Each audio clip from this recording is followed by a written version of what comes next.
에스겔서 7장 10절에서 13절 말씀입니다.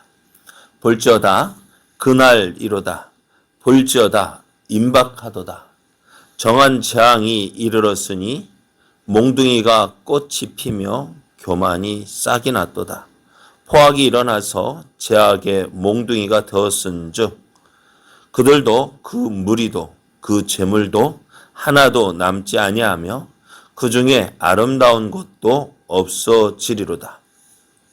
때가 이르렀고 날이 가까웠으니 사는 자도 기뻐하지 말고 파는 자도 근심하지 말 것은 진노가 그 모든 무리에게 임함이로다. 파는 자가 살아있다 할지라도 다시 돌아가서 그 판 것을 얻지 못하리니 이는 묵시가 그 모든 무리에게 돌아오지 아니하고 사람이 그 죄악으로 말미암아 자기의 목숨을 유지할 수 없으리라 하였음이로다. 아멘. 할렐루야. 우리를 사랑하시는 하나님의 크신 은혜가 오늘 은혜 안에서 2022년 1월 18일이 시작이 되었습니다. 어제 우리와 함께 하신 하나님의 크신 은혜와 사랑이 하나님을 기뻐하여 새벽을 깨우는 여러분에게 충만하게 하면서 오늘도 은혜의 날 되기를 예수님의 이름으로 축복합니다. 오늘 우리에게 주신 하나님 말씀을 통해서 여호와의 날에 설 수 있는 것은 아무것도 없습니다. 여호와의 날에 설 수 있는 것은 아무것도 없습니다. 이런 제목으로 하나님 말씀을 증거하겠습니다. 하나님은 이스라엘을 심판하실 것에 대한 분명한 의지를 끝났도다. 이 땅 사방의 일이 끝났도다. 재앙이로다. 비상한 재앙이로다. 라는 말로 표현을 하셨습니다. 하나님은 이스라엘의 가증한 행위에 대한 분명한 보응을 하시겠다고 말씀하십니다. 그런데 이스라엘의 가증한 행위가 뭐라 했어요? 네. 이스라엘이 하나님 앞에 범한 죄는 한 가지라고 했어요. 그게 뭐냐? 그것을 또 가증한 행위라고 했는데요. 산당에서 제사를 드린 것이라고 말씀했어요. 이스라엘은 하나님을 버리지 않았습니다. 하나님을 떠나지 않았습니다. 그렇게 생각을 했어요. 왜? 여전히 그들은 하나님을 섬기고 있었어요. 그런데 문제가 뭐냐? 하나님께서 정하신 방법이 아니라 자기가 정한 방법으로 섬겼다는 거예요. 하나님은 이스라엘 성전, 예루살렘의 성전을 지으시고 그곳에 예배를 드리라고 하셨는데 사람들은 자기 편리함을 따라서 집 가까운 곳, 그곳에 산당을 만들고 가나안 사람들이 행했던 그 우상 숭배의 모습은 없다 할지라도 그곳에 산당을 만들고 자기가 원하는 모양으로 꾸미고 그것에 또 무언가를 세우고 그것을 하나님인 양 그렇게 섬겼던 거예요. 이스라엘에게 물어보십시오. 하나님 버렸다고 했는지. 그런데 성경은 계속해서 뭐라 말씀하세요? 이스라엘이 하나님을 버리고 우상을 섬겼다고 합니다. 그런데 이 말을 듣는 이스라엘은 참 억울해요. 왜? 우리가 언제 하나님을 버린 적이 있느냐고요. 그런데 기준이 뭐냐? 하나님의 기준으로 말씀하신 거예요. 사람의 기준, 이스라엘의 기준으로 말씀하신 것이 아니라 하나님의 기준으로 볼 때 저들은 하나님을 버리고 우상을 섬긴 거예요. 그럼 오늘 우리도 주의해야 될 것이 뭐냐? 바로 이것입니다. 하나님의 기준으로 봐야 한다는 거예요. 하나님은 어떻게 보시느냐는 것입니다. 나는 잘하고 있다고 생각하지만 그래 모든 사람이 다 잘하고 있다고 생각합니다. 전에 말씀 문제가 있는 교회 가서 이쪽 이야기 듣고 저쪽 이야기 들어보면은 다 누구를 위해서요? 하나님을 위해서, 교회를 위해서 다들 열심히 싸우고 있는 거예요. 그런데 뭐냐고요? 그럼 어느 누구는 잘못했을 거 아니에요. 근데 어느 누구도 잘못한 것이 없어요. 다들 그렇게 말해요. 나는 하나님을 잘 섬기고 있다고. 근데 기준이 뭐예요? 자기 기준으로 볼 때는 잘 섬기고 있어요. 잘 믿고 있어요. 그런데 무엇에 있어? 하나님 기준으로 볼 때는 어떻다고요? 그것이 하나님 앞에서 가증한 일이라고 말씀하고 있어요. 이스라엘 백성들 하나님 말씀에 대해서 야, 우리가 언제 하나님을 버렸는데 우리가 뭐 잘못 섬기고 있는데 라는 생각을 가지고 있고요. 또 저들은 이야기하기를 하나님 심판이 있다고 하면서 어떻게 해요? 제대로 심판한 적이 없거든요. 에이, 하나님 우리에게 뭐 하라고요? 우리에게 거짓말 하시는 거야. 그런데 그 심판하시지 않는 이유가 뭐예요? 죄가 없어서 심판하지 않는 것이 아니라 어떻게 회개할 기회를 주시기 위함인데 저들은 그것을 알지 못하고 깨닫지 못했습니다. 그래서 자신들의 행동에 대한 하나님의 심판은 없을 것이라 했고 생각을 했고요. 그러다 보니 그들은 돌아올 생각을 하지 못한 거예요.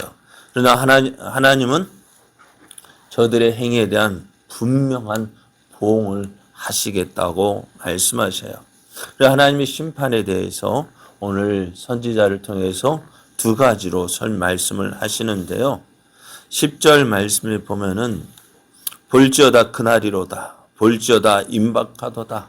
정한 재앙이 이르렀으니 몽둥이가 꽃이 피며 교만이 싹이 났다 했습니다. 계절이 변하면 어떤 나무까지 어떤 변화가 일어날까요? 추운 겨울이 지나고 따뜻한 봄이 올 즈음에 어떻게 되어질까요? 나무가지에 음이 트거나 꽃이 피게 됩니다. 그러면 어떻게 계절이 변했구나 라는 생각을 하게 되어지는데요. 계절이 변했다면 무언가 새로운 변화를 기대하게 됩니다. 하나님은 변화되는 계절을 그동안 하나님께 범죄하였던 이스라엘을 향한 하나님의 심판으로 표현하십니다. 오늘 말씀을 보면은요, 참 놀라운 일이 있습니다. 어떤 일이 있느냐? 몽둥이가 꽃이 피었대요. 그래 감자에 싹이 나서라는 그 놀이도 있잖아요. 감자에 싹이 나는 것은 어때요? 당연할 수 있어요. 왜? 그 안에 생명이 있기 때문에요. 그런데 몽둥이가 싹이 났대요. 가능한 일일까요? 불가능한 일일까요? 왜요? 왜 불가능해요? 혹시 알아요? 그래 몽둥이가 싹이 났대요. 그리고 그 몽둥이에 싹이 나고 꽃이 피었대요. 도저히 이루어질 수 없는 일입니다. 도저히 이루어질 수 없는 일이에요. 그런데 오늘 하나님 말씀하셔요. 도저히 이루어질 수 없는 일이었어요. 그러나 하나님은 이 일을 행하신 적이 있습니다. 언제요? 아론의 싹난 지팡이에 보십시오. 모세와 아론을 대적해서 고라 일당이 일어나서 너만 하나님 앞에 쓰임 받았느냐? 내가 참 교만하다 하면서 이제 모세와 아론을 대적할 때 하나님께서 어때요? 그들과 함께 아론의 지팡이를 놓으셨는데 어느 지팡이만 싹이 났어요? 아론의 지팡이에서만 싹이 났습니다. 그래요. 하나님께서 도저히 이루어질 수 없는 그 놀라운 일을 행하셨어요. 그런데 오늘 이 일을 또 어디에서 행하셨느냐? 이스라엘을 통해서도 이루어 주셨어요. 이스라엘. 하나님께서 어떻다고요? 이스라엘 택하신 조건이 뭐라고요? 저들은 아무것도 할 수 없는 연약한 존재였어요. 그죠? 애굽의 노예 생활을 했고요. 숫자가 많았기 때문에 택한 것이 아니고 적은 숫자였기에 택했습니다. 그들이 할 수 있는 것 아무것도 없습니다. 그들이 가나안 땅을 차지했지만 그들의 힘으로 차지한 것이 아니에요. 누구의 힘으로? 하나님의 도우시는 은혜로, 하나님의 힘으로 하나님의 능력으로 저들이 가나안 땅을 차지한 거예요. 주위 사람을 보면 어떻게 될까요? 이것은 도저히 있을 수 없는 일입니다. 그리고 그것이 어떻게 해요? 몽둥이에서 꽃이 핀 것과 같습니다. 그런데 이 몽둥이에 꽃이 핀 것을 가지고 이스라엘은 어떻게 해요? 우리가 잘했기 때문이다 라고 생각하는 거예요. 그러니 교만의 싹이 텄어요. 교만의 꽃을 피웠습니다. 몽둥이에 싹이 난 거 그게 다 누구예요? 하나님의 은혜로 되어진 것인데 이스라엘은 마치 자기의 힘, 자기의 노력으로 되어진 것인 양 교만의 꽃을 피웠습니다. 이런 교만의 꽃을 피운 이 몽둥이에 하나님 무엇을 준비했느냐? 오늘 말씀을 보면은 11절에 포악이 일어나서 제약의 몽둥이가 되었대요. 이스라엘도 몽둥이에 꽃이 싹이 나서 꽃이 피었는데 이제 또 다른 포악의 몽둥이가 일어나서 죄악의 몽둥이가 되었대요. 그러니까 이 말은 뭐냐면은 몽둥이가 꽃이 피고 교만이 싹이 났다는 이스라엘의 모습이란다면은 이들을 심판하기 위한 포악의 몽둥이 바벨론이 일어나서 이스라엘을 칠 것이다. 그래서 그들도 그 바벨론에 의해서 그들도 그 무리도 그 재물도 하나도 남지 아니하고 그 중에 아름다운 것도 없어지리로다 했습니다. 아름다운 것이 뭘까요? 이스라엘에서 가장 아름다운 것, 예루살렘 성전도 없어지게 될 것이다 라고 말씀하셔요. 또 하나님은 계속해서 봄의 핀 꽃이 아무리 아름답다 할지라도요, 계절의 변화 앞에서는 그 꽃도 지게 되어 있습니다. 봄이 지나면 꽃이 사라지듯 이스라엘도 그들의 자랑하는 모든 것도 사라지게 될 것이다 라고 말씀하세요. 두 번째로 하나님은 또 계속해서 이 이스라엘 임박한 심판에 대해서 말씀하시는데요. 12절 말씀을 보면 이렇게 말씀합니다. 때가 이르렀고 날이 가까웠으니 사는 자도 기뻐하지 말고 파는 자도 근심하지 말 것은 진노가 그 모든 무리에게 임함이로다 했습니다. 이스라엘에는 우리에게는 없는 희년이라는 제도가 있습니다. 희년이 되어지면은 어떻게요? 돈이 없어서 노예로 팔려갔던 자도 어떻게요? 해방이 되어지고요. 또 돈이 필요해서 자기가 가지고 있던 집이나 땅을 팔게 되어지면 어떻게 될까요? 그것도 다시 원주인에게로 돌아가는 희년이라는 제도가 있습니다. 그러니까 땅을 사고 팔 때는 희년이 얼마 남았느냐에 따라서 그 가격이 정해집니다. 그런데 오늘 한번 보면은 바벨론이 계속해서 공격해 와요. 거기에다가 기근이 일어났어요. 먹을 것도 없죠? 그러나 필요한 것이 있는데 그것을 살 돈이 없어요. 어떻게 해야 될까요? 예? 어떻게 돼요? 그러면 자기가 가지고 있는 재산들, 땅이나 집을 팔게 되어지는데 희년은 아직도 많이 남았지만은 그 가격은 어떻게 될까요? 비싸질까요? 싸질까요? 갑자기 필요한 것이 있어서 팔게 되어지면은 어떻게 되어져요? 가격은 떨어지게 됩니다. 그러니까 파는 사람은 어떻게 되어져요? 제 가격을 받지 못하니까 손해보면서 그러나 제 가격을 받지 못하니까 어떻게 해요? 참 마음이 아프고요. 그러면 사는 사람은 어떨까요? 원래 가격은 어때? 비싼데 싸게 살 수 있으니까 어떨까요? 기뻐하겠죠. 하지만 오늘 하나님 말씀합니다. 사는 자도 기뻐하지 말고 파는 자도 근심하지 말라 하셨어요. 왜냐하면은 하나님의 진노가 임하게 되어지면은 그 땅을 파는 사람이나 사는 사람에게 모두 임할 것이다. 그래서 그들이 맺은 계약은 아무런 효력을 발휘하지 못하는 무용지물이 될 것이다는 것입니다. 아무리 돈을 많이 싸게 쳤다 팔았다 해도 어떻게 돼요? 그것이 그러니까 싸게 팔았다 해도 그것이 손해가 되지 않고, 싸게 샀다고 해서 왜 그것이 다시 내 것이 돌아올 수 있는 그 날이 없다는 것입니다. 왜요? 바벨론의 침략으로 인해서 예루살렘, 이스라엘의 나라가 망하게 될 것이기 때문에요. 하나님 말씀은 반드시 이루어진다는 사실을 우리는 믿고 있습니다. 하지만 지금 이스라엘은 하나님 말씀을 믿지 않아요. 하나님의 심판이 온다라고 그렇게 얘기를 해도 그들은 듣지 않았습니다. 하나님은 하나님 말씀을 믿지 않는 저들에게 임할 하나님의 심판을 분명하고 확실하게 말씀해 주셨어요. 그럼에도 이스라엘은 어떻게 자신이 가지고 있는 힘을 믿고 자신이 누리고 있는 모든 것들은 결코 빼앗기지 않을 것으로 생각을 했습니다. 왜? 나는 잘하고 있다.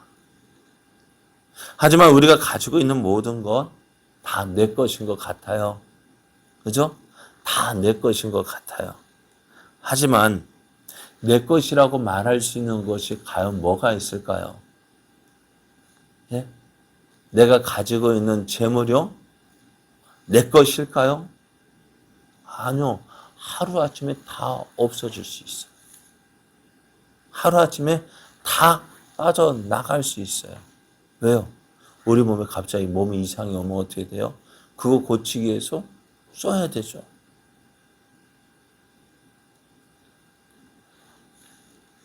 그래요. 써야 돼요. 그러니까 내 것인 거고 내 것으로 가지고 있었지만 어떻게 해요? 다 나가야 돼요. 그리고 건강도 내 거 아니잖아. 제가 요즘에 머리를 감을 때마다 고민되는 것이 있어요. 뭘까요? 전에 머리를 완전히 푹신푹신했는데요. 그 푹신푹신한 게 없어요. 그리고 이발하면서 머리가 많이 빠졌대 했더니 빠진 거 별로 없는데 모발이 가늘어졌대. 그러다 어떻게 해요? 가늘어지니까 어떻게 점점 끊어지게 되어지고 고민이에요. 내 것 같았는데 이것도 하나씩 둘씩 빠져나가는 거예요. 그래서 내 것이라고 말할 수 있는 게 아무것도 없어요. 하나님이 도와주시지 않는다면은 우리가 아무리 견고하게 세운 계획이라 할지라도요, 어떻게 해요? 이루어질 수 없는 것입니다. 아무런 의미가 없어요. 그러므로 오늘 우리는요, 어떻게 해요? 내가 가지고 있는 건 내가 이렇다. 나를 자랑할 것이 아니에요. 이 모든 것 누가 주셨어요? 하나님이 주셨음을 인정해야 돼요. 이 모든 것 내가 누리고 있는 것 하나님이 주신 거예요. 이 주신 것에 대해서 감사해야 돼요. 우리가 보면은 감사할 제목이 너무너무 많은데요. 우리는 무엇을 보고 있느냐? 감사의 제목을 찾기보다는 감사할 것이 많음에도 불구하고 무엇을 보느냐? 엉망하고 불평한 거 그거 보고 감사하지 못하는 거예요. 제가 전에 말씀드렸죠. 하얀 종이에다가 점 하나 찍어 놓으면 무엇이 크게 보일까요? 예? 여러분 무엇이 보일까요? 점밖에 안 보이죠. 왜? 우리 삶도 마찬가지. 다 하얀데 점 하나만 탁 눈에 띄는 거예요. 에이, 이거 못 쓰겠네. 이거 점이 있네. 아니요. 그 점이 차지하는 부분은 얼마일까요? 아주 적은 부분이잖아요. 근데 그거 보고 우리는 에이, 이거 안 되겠네. 못 쓰겠네. 감사 제목을 보지 못하는 거예요. 그것이 누가 하는 거예요? 마귀가 하는 거예요. 오늘 우리의 힘도 우리 주변에서 나의 모든 것 감사 제목이에요. 그 모든 것을 주셔서 하나님이 주셨어요. 또 그러면 왜 이 점 같은 거 별거 없는 거 왜 주셨을까요? 교만하지 못하도록. 그래 우리는 하나님 앞에 겸손해야 됩니다. 그리고 하나님을 의지해야 합니다. 하나님이 함께 하시지 아니하면 아무런 의미가 없어요. 왜? 여호와의 날 보십시오. 무엇이 남겠어요? 하나도 남지 않는단 말이에요. 그러나 무엇이 남을까? 우리가 주님을 사랑하는 그 믿음, 그 감사는 남. 여러분, 하나님 앞에서 겸손하십시오. 그리고 날마다 하나님을 의지하십시오. 그것이 오늘 하나님의 은혜를 받은 자가 해야 할 일이에요. 하나님을 은혜를 받은 자, 모든 거 하나님이 주셨음에도 불구하고 그것을 인정하지 않는다면 그것이 오늘 심판의 이유가 되어지는 거예요. 하나님 앞에서 겸손하십시오. 그리고 하나님을 의지하십시오. 그것이 은혜를 받은 자의 모습이고 또한 그것이 더 큰 은혜를 누리는 길이 되어지는 거예요. 이렇게 살아서 하나님의 영광을 나타내는 하나님의 살아계심을 보여주는 저와 여러분 되어지기를 예수님의 이름으로 축복합니다.